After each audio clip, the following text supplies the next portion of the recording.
Hey, what's up everyone? Today we're going to be talking about parameterizing curves. Let's get started. To succeed in multivariable calculus, we must master parameterizations. Let's start off with an example. Take this diagonal line in R2. Most of us should know this as y equals x plus 2, and this line starts at 0, 2.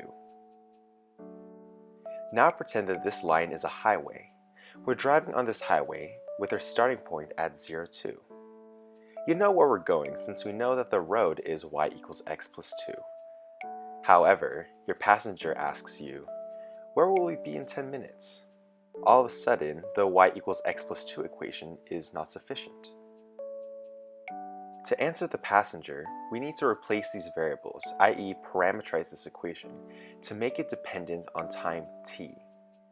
To do this, we need to modify each component so that it is dependent on t and that every t value yields one and only one value.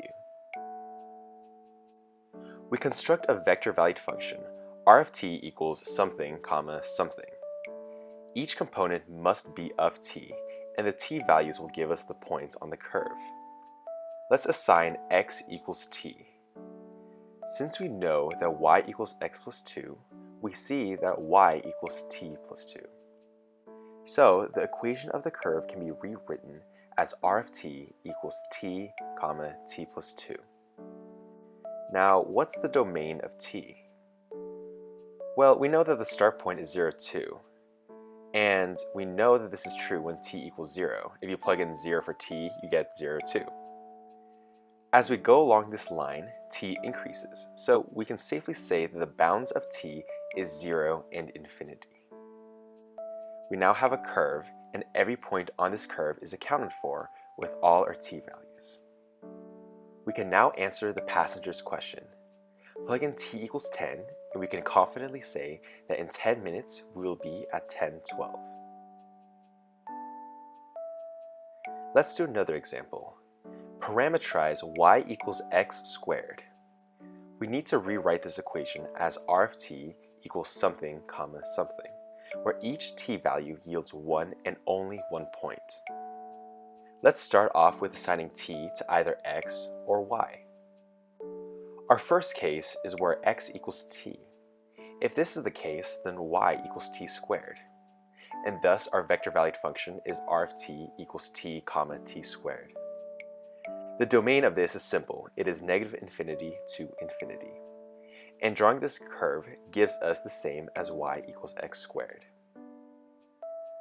For our second case, we assign y equals t. This can be problematic if done carelessly, so we need to be extra careful. If we assign y equals t, then x equals the square root of t. So r of t equals the square root of t, comma, t. However, t cannot equal a negative number because a negative cannot be under a radical. So our domain is from 0 to infinity. That means the shape looks like this. Thus, we need to make another piece of a function to make up for the other half. After some creative thinking, we see that r of t equals negative square root of the absolute value of t, comma, the absolute value of t, when t is between negative infinity to 0, and r of t equals the square root of t, when t is positive. Clearly, the first case is cleaner than the second.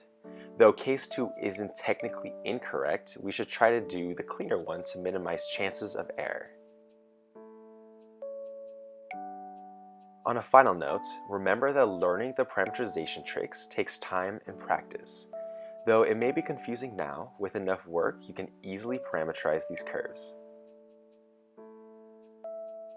Here's an example you can do on your own. For the answer, click here. And remember everyone, understanding the concepts is only half the battle. Make sure you do plenty of practice to really hone these skills and master the material. Thanks for watching.